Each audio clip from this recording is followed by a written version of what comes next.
আলাইকুম everyone, welcome back to my channel. নতুন একটি ভিডিওতে আপনাদের সবাইকে স্বাগতম।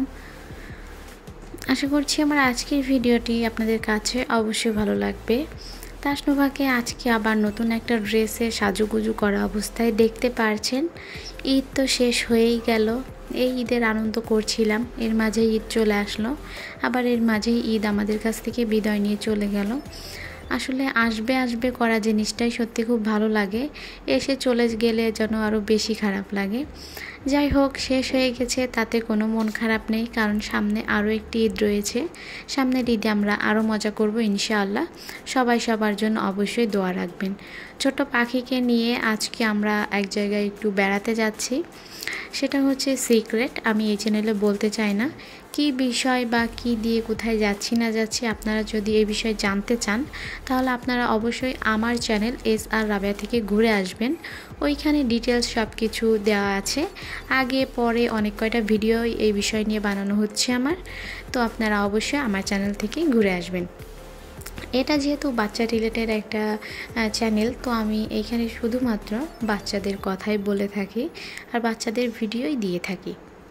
তো এই যে আমরা বললামই একটা আত্মীয় বাড়িতে আসব, সেখানে এসেছি, নাস্তা পানি করতেছি।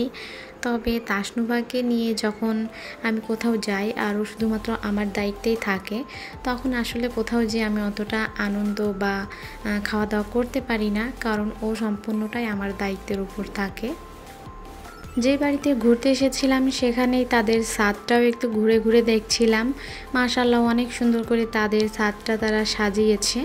তো এরপরে আমরা বের হয়ে গেলাম, আর বের হতে হতে আমাদের তো সন্ধ্যা লেগে গেছে, কারণ আমরা ওখানে গিয়েই ছিলাম হচ্ছে আসরে আজানের পরে। তো কোথাও গেলে কথা বলতে বলতে আসলে একটু দেরি হয়েই যায়। আর রাস্তায় এসে অর্ধেক পথে থামার কারণ হচ্ছে তাসনুভার নানা ভাই নামাজ পড়তে গেছে, মাগরিবের আজান দিয়ে দিয়েছিল, আর আমরা রাস্তায় ওয়েট করছিলাম। আর আজকে কিন্তু আমাদের সঙ্গে তাসনুভার বাবা রয়েছে, আর তাসনুভার বাবা আসার সময় সবার জন্য বার্গার নিয়ে এসেছিল। তো এখানে সব পোলাপান আর আমি বসে বসে বার্গার এনজয় করতেছি। আর আজকের ভিডিওটাও এখানেই শেষ করতেছি। আর একটা সিক্রেট কথা বলি, আমাদের এত ছোট আব্দুর রহমান কিন্তু একটা বার্গার আস্ত একাই খেয়ে নিতে পারে। যাই হোক, সবাই বাচ্চাগুলোকে দেখে অবশ্যই মাশাআল্লাহ বলবেন। আমার আজকের ভিডিওটি এই পর্যন্ত, সবাই ভালো থাকবেন, আল্লাহ হাফেজ।